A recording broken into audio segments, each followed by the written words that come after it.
Welcome back. French major Dassault Systèmes is upbeat on India's digitisation drive. Dassault has announced that electrical goods maker Havells is using its expertise to digitise factories in India. Dassault believes it is well positioned to drive growth through mobility technology. I spoke to Bernard Charles, the CEO and Vice Chairman of Dassault Systèmes, on the company's growth blueprint, global uncertainties and their China Plus One strategy. India is a significant part of the what we call AP revenue. Of course, China is also very dynamic, despite the fact that in the last 2 years it was a very special situation in China, even to just access on work with Chinese companies. But Japan is very strong. On Korea was weak but coming back.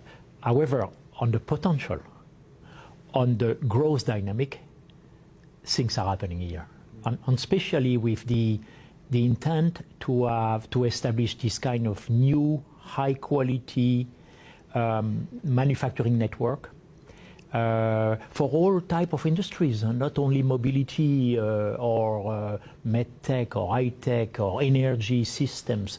We have great customers like Larsen & Toubro, Mahindra, Tata Motors, and all these great companies, but also a lot of startups. So the potential is really here. And look at the population dynamic, the elevation of the education, on really the future in India is really where we should continue to build our partnership. We have the biggest R&D platform in Asia is here in India, by far, because we feel we are well protected from an IP standpoint. We trust the quality of people, quality of education. And to give you an example, I did an acquisition of a big platform that made almost all the COVID clinical trial called Medidata. And in less than 2 years, we started from zero in the medtech to almost 1,000 people now working here for that brand at Dassault Systèmes. So you can see the speed, even during pandemic time. Currently, some of the challenges for the automotive sector, for example, one of the sectors that you assist in India, there have been challenges with regard to supply chain resilience, and also scaling up production. So how are you helping automotive companies or companies in other manufacturing sectors scale up production? What are the solutions that you're offering them? Well, everyone has been suffering from supply. Everyone around, even the most premium companies, even sometimes more even. So that's a global problem, which I think is going to have a consequence of looking at more new supply and new sovereignty aspect. That's a specific question by itself. Now, what are we doing? I would say that today, manufacturing infrastructure of the best players in India has nothing to envy to the best abroad in America or Europe. I know that, and I see also them, like our friends at GBM. They are having plants in Europe. They are getting contracts in Europe, which means that they master quality, performance, and they can get the contract because they have a better value related to the cost. So I think it's more, the challenge is more now reorientation towards sustainability and scaling up a more consistent supply network. But unlike 5 or 10 years ago, best of breed can be done here. Question on the global uncertainties. If I were to ask you one permanent impact on your business or businesses in Europe that you see as a result of the Ukraine-Russia war? Well, of course, the energy question is a big question. How much will be the impact for our clients in manufacturing industry at large? At the same time, without being too provocative, it's accelerating our business. Why? Because frugality is now on the agenda. New ways to do things with less resources is on the agenda, as well as the sustainability life cycle of things. And this is creating accelerated innovation on material science, bioscience. If you look at the industry of the last century, not 10 years, a century, it has been based on very basic material transformation. Substitution to plastic, substitution to maybe certain categories of materials which are becoming limited in quantity around the world. So this material science, new thinking process is at the heart of what we do, and it's accelerating our growth.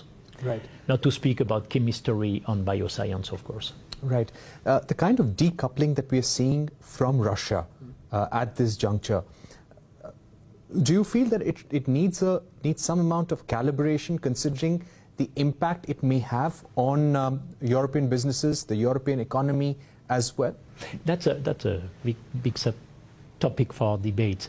I think Europe has been taking a very strict position. We are in a democracy, and the social model, and same here in India. We have values. You cannot compromise too much on those values. This is a war considered to be an inappropriate, unnecessary war. We step out from Russia. We follow the rules. We even offer job to Russian good colleagues outside Russia. So we have been taking care of our people, but clearly the sanctions are very clear on. In our company, we don't play with those topics. We have so many strategic customers around the world. We follow the sanction. We not used to do politics in the company, but I think that this new balance is going to create a long-term effect. But maybe it's also solidifying Europe, and also identifying better what are the key country cooperation where the trust is there to build the future. My final question, China Plus One strategy. How is that important for you at this juncture? Well, obviously many companies in the world have been creating a lot of dependencies on China. At the same time, China has been developing at a fast speed its innovation, not only low-cost production. So the China plan, for example, on EV has not much to envy to other well-developed premium brand, and they want to export.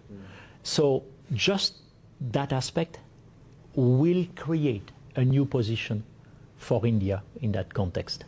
Because when the market is a consumer market, when it's only for low-cost production, it's one thing. But when it's coming for premium solution, it creates a new balance, and India has to play a role here. And remember, I think that everyone should keep in mind sustainability is changing all rules on every sector. So the current winners might not be the winners of the future, because sustainability will create new set of constraints on new set of opportunities that will change the market. Look at EV market. How many startups have been growing so fast? Tesla is my client. Most of them are my clients. They have redefined the game. We talk here about mobility as a service in India. I think it will happen, and probably will happen faster in India than anywhere else. Why to buy a car? Can I buy a service? Same with other type of services. So sustainability probably will prevail over the current political constraints.